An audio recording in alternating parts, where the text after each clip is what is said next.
Okay, magandang hapon na naman. Share na naman ako ng video dito dahil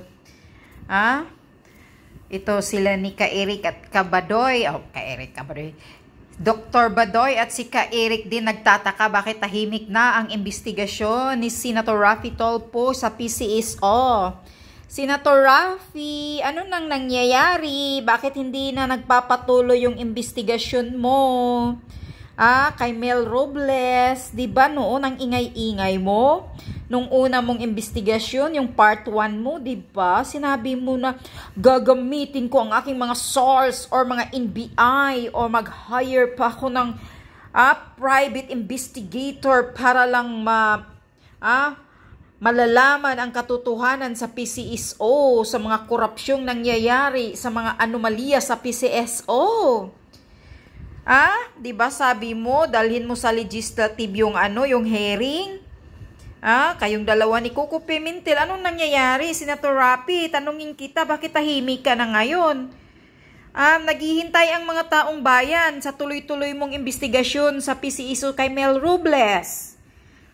Pero, nangangamoy ka ngayon dahil galing sa puting ahas ni Maharlika, sabi ni Maharlika yun,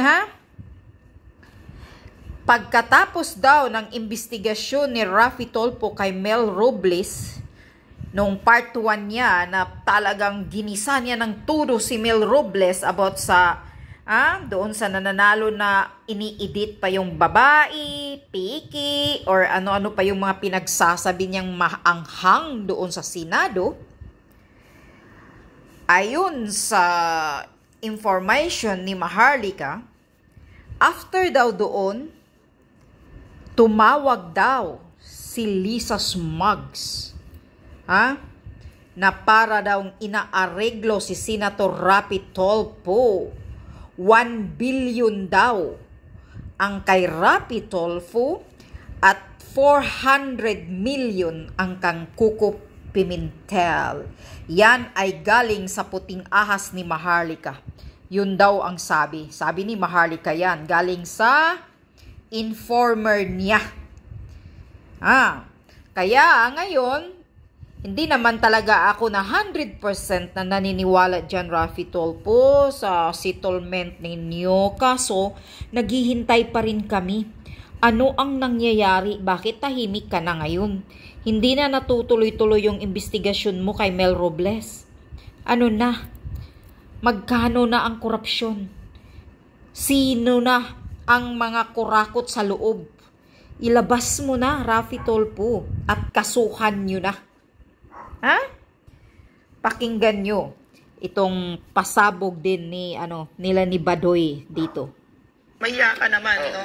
Talagang pinahiya niya doon sa Senado. Yeah. At palagi niyang ginagawa yan Tuwan-tuwa siya pag ginagawa niya yan. High na high siya sa pero ganyan marami nagtatanong daw, bakit daw sa PCSO na talagang halata daw? Ano nangyayari? Wala daw. Tumahimik na siya. Tumiklop na. Baka may corruption. Yun. Common sense. May settlement yata, sabi ni Maharlika. Pwede mo sabihan si Melto na common sense. Senator Tulfo, ano nangyari dito? What happened to that investigation? Sana yung investigators. Yun. If you're quiet now, that common sense tells me there's corruption. At sabi niya, sa kanyang sariling Loko ka, pera, mag-hire daw siya ng mga investigators. Sana. Yes, tama, sinabi niya yan. Tumiklop na. Wala na, tumahimik sila. Are you sure? Really? Kaya He was so bombastic that time, Bidang-bida. Kaya nga hindi sana for the show lang ang nangyaring hearing na iyon. Alam naman natin, lagi nilang show. But wait a Pero minute. nakakalungkot yung yung attitude ng dalawang senador. Nakita natin doon we would like also to call out Senator Amy Marcos and Senator Jingo Estrada. Nandun sila. Sana man lang sinabihan si Senator Raffy Tulfo. Senator, can we give a time for these gentlemen to bring their other records and documents and to explain properly before we conclude? Sana ganun po din ang ginawa ni Senator Amy Marcos at ni Senator Jingo Estrada para ma-remind kung hindi mapapagsabihan itong si Raffy Tulfo. Senador na po kayo. Pag nasa Senado kayo, you exercise the powers vested in your office as a Senator of the Republic, and you do not do that as part of your media mileage or as... Okay. Yan. Kasi daw, para daw magtapang-tapangan, magaling daw talaga si Senator Raffy sa mga ano. So, ang observation nila ay parang pakitang tao lang. So, ngayon, ano nang nangyayari sa PCSO? Senator Raffy Tulfo, we are still waiting for the results sa investigasyon mo sa PCSO. Kailangan patunayan mo yung mga pagyayabang mo doon sa unang investigasyon mo. Huwag nang manahimik ka lang. Kasi we, as a sovereign Filipino people, we have the right to ask. Maghihintay kami kung nasaan ang resulta. Pero ang mga bulong-bulungan, may negosasyon kasi daw nangyayari. Kay Lisa Smugs na 1 billion daw ang sa iyo at 400 million kay Coco Pimentel.